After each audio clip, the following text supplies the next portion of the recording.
sih, ini sebenarnya sedikit rancu nih. Sorban itu yang di kepala, yang di samping, terus akhirnya bisa dipakein ke kepala, bener nggak?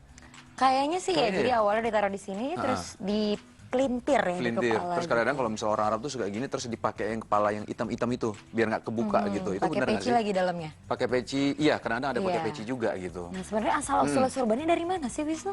Arab mungkin ya? Kamu nggak Kebiasaan ya? mungkin atau gimana? Aku Aku juga kurang nggak tahu. tahu. Langsung kita lihat aja penjelasannya ya. Ini dia.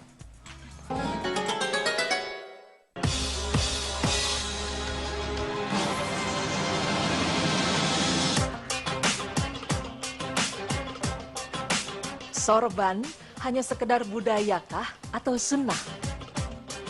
Sorban, serban atau turban adalah salah satu jenis pakaian yang dikenakan di kepala para lelaki muslimin.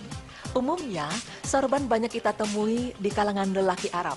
Ya, memang sorban awalnya berasal dari budaya Arab. Namun kini sudah semakin berkembang dan tak sedikit kita temukan pada para tokoh agama di Indonesia yang sering memakai sorban dalam penampilannya.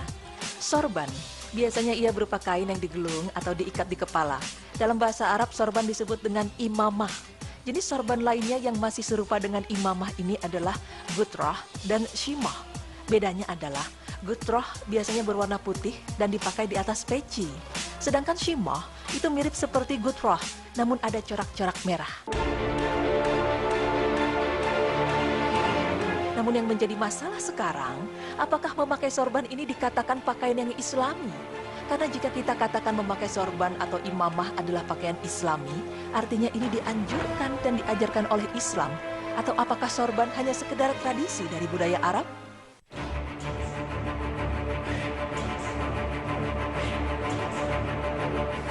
Banyak hadis yang mengatakan bahwa imamah adalah sesuatu yang seringkali dipakai Rasulullah Shallallahu Alaihi Wasallam dalam tiap kesempatan. Di antaranya sahabat Amir bin Harith menyatakan Rasulullah Shallallahu Alaihi Wasallam pernah berkhutbah di hadapan orang-orang dengan memakai sorban hitam di kepalanya. Hadis riwayat Muslim 1359. Demikian juga hadis mengenai mengusap imamah ketika wudhu dari Al-Mughirah bin Syu'bah. Beliau mengatakan, Rasulullah Shallallahu Alaihi Wasallam pernah berwudu. Beliau mengusap jidatnya dan imamahnya serta mengusap kedua khufnya. Hadis riwayat Muslim 274. Pada asalnya, hukum memakai suatu model pakaian adalah mubah-mubah saja. Alasan pakaian tersebut sopan dan tertutup, namun mengingat adanya beberapa hadis yang menyebutkan kebiasaan Rasulullah Shallallahu Alaihi Wasallam memakai imamah, para ulama berbeda pendapat mengenai hukumnya. Apakah mubah saja ataukah sunnah? Sebagian ulama menyatakan hukumnya sunnah dalam rangka meneladani Nabi Muhammad Shallallahu Alaihi Wasallam. Namun yang paling kuat mengenai hukum memakai imamah adalah mubah saja. Ia tidak sampai sunnah dan tidak bernilai ibadah. Karena Nabi Muhammad Shallallahu Alaihi Wasallam memakai imamah hanya sekedar kebiasaan atau adat orang setempat dan bukan dalam rangka taqarrub atau ibadah. Seperti yang dikatakan oleh Syekh Muhammad bin Shalih Al-Utsaimin, ia mengatakan bahwa memakai imamah bukanlah sunnah, bukan sunnah muakkadah ataupun sunnah gairu muakkadah. Karena Nabi Muhammad SAW dahulu memakainya dalam rangka mengikuti adat pakaian yang dikenakan orang setempat pada waktu itu. Oleh karena itu, tidak ada satu huruf pun dari hadis yang memerintahkan memakai imamah. Maka memakai imamah termasuk perkara adat kebiasaan yang biasa dilakukan orang-orang setempat.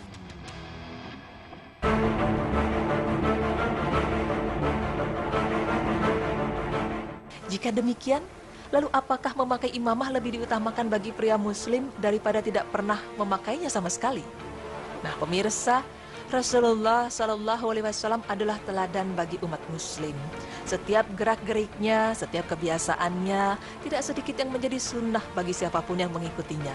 Namun ajaran Islam juga tidak serta-merta menyusahkan suatu kaum dalam proses pembelajarannya. Jika seseorang tinggal di daerah yang mayoritas masyarakatnya biasa memakai sorban, sehingga jika ia tidak memakai sorban di daerah tersebut, malah jadi perhatian orang-orang, maka lebih diutamakan baginya untuk memakai sorban. Adapun jika masyarakat setempat tidak biasa dengan sorban, sehingga jika ada yang memakai sorban malah menjadi perhatian orang, maka tidak diutamakan baginya untuk memakai sorban. Mengapa demikian? Karena Jika kita memakai sesuatu yang membuat pemakainya menjadi perhatian banyak orang, maka hal itu termasuk dalam ancaman pakaian syurah. Sebagaimana hadis yang berbunyi, barang siapa memakai pakaian syurah di dunia, Allah akan memakaikannya pakaian kehinaan di hari kiamat. Hadis riwayat Ahmad 987. Pakaian syurah adalah pakaian yang apabila dipakai akan mengundang perhatian orang atau menjadi gunjingan dan buah bibir orang banyak.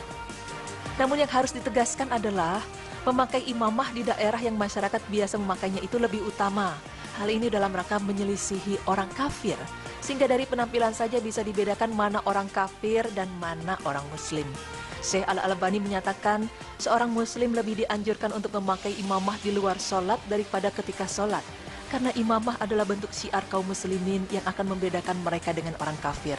Lebih-lebih lagi di zaman ini, di mana model pakaian kaum mukminin tercampur baur dengan orang kafir.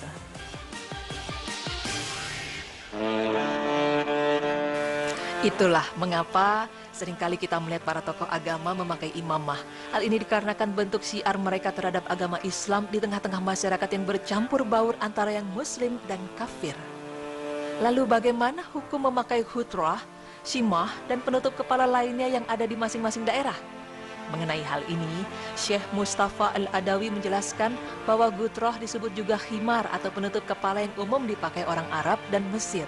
Maka bisa ditarik kesimpulan bahwa memakai gutroh hukumnya mubah saja, sama seperti imamah. Hal ini karena gutroh itu merupakan pakaian yang biasa dipakai orang setempat dan tidak ada anjuran dari Rasulullah SAW untuk memakainya sebagai bentuk ibadah. Hukum memakai imamah, gutroh, shimah, dan juga penutup kepala lainnya, hukumnya adalah mubah. Tentunya selama tidak melanggar aturan syariat. Namun jika memakainya dengan maksud untuk mencari perhatian orang, maka hukumnya haram karena termasuk pakaian syurah. Pemirsa, dari Abu Sa'id Al-Khudri, beliau pernah diajarkan Rasulullah SAW sebuah doa untuk memakai pakaian basah. Dari Abu Sa'id Al-Khudri, beliau pernah diajarkan Rasulullah SAW sebuah doa untuk memakai pakaian baru. Biasanya Rasulullah SAW jika memakai pakaian baru, beliau menamainya baik itu imamah, gamis atau ridho, kemudian berdoa, "Ya Allah, segala puji bagimu atas apa yang engkau pakaikan padaku ini. Aku memohon kebaikan darinya dan dari apa yang dibuatnya. Dan aku memohon perlindungan dari kejelekannya dan kejelekan yang dibuatnya." Hadis riwayat At-Tirmizi 1767. Pemirsa, demikianlah bahwasanya imamah dan penutup kepala lainnya bukanlah sesuatu yang disunahkan. Yang menjadi poin penting dalam memakai suatu model pakaian adalah pakaian tersebut tidak mengandung unsur syurah. Tentunya jangan lupa pula untuk membaca doa yang dipanjatkan oleh Rasulullah SAW ketika kita hendak memakai pakaian baru. Semoga pembahasan kali ini bisa menambah wawasan kita tentang Islam dan menambah keimanan kita kepada Allah dan para Rasul-Nya. Amin ya Rabbal Alamin.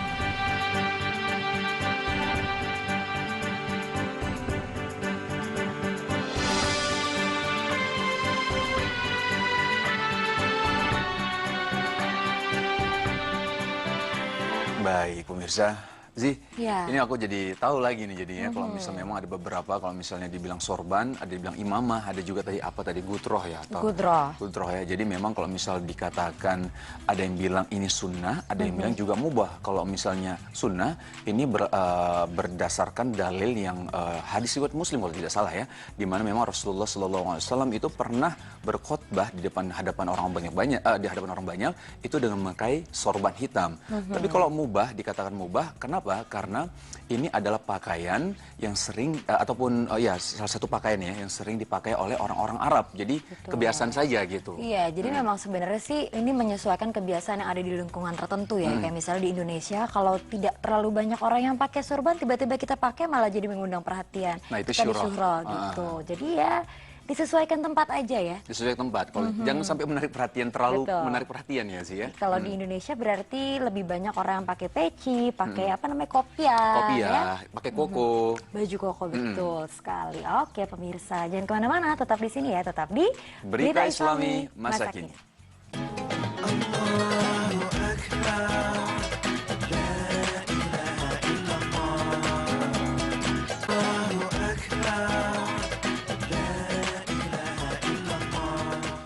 Alhamdulillah hari ini kita dapat ilmu yang begitu luar biasa ya Zi ya. Betul. Dan memang tadi ada beberapa pembahasan yang kita bahas dan penting sekali sebenarnya karena seperti perbedaan antara jin, syaitan atau iblis akhirnya aku tahu nih Zi.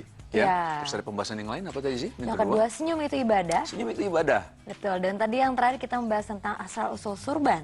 Asal usul surban tadi yang tadi Iya. memang ada perbedaannya. Yang penting adalah ketika memakai pakaian jangan sampai terlalu mencolok akhirnya membuat orang-orang itu terlalu memperhatikan kita. Bisa dicibir akhirnya nanti ya. Zi, Iya, ya? kalau dipuji, kalau diomongin, Nah itu dia. Baik sekali. iya, insya Allah besok kita ketemu lagi pemirsa. Jangan lupa saksikan terus Berita Islami Masa Kini. hanya di Trans TV milik kita bersama. Wassalamualaikum warahmatullahi wabarakatuh.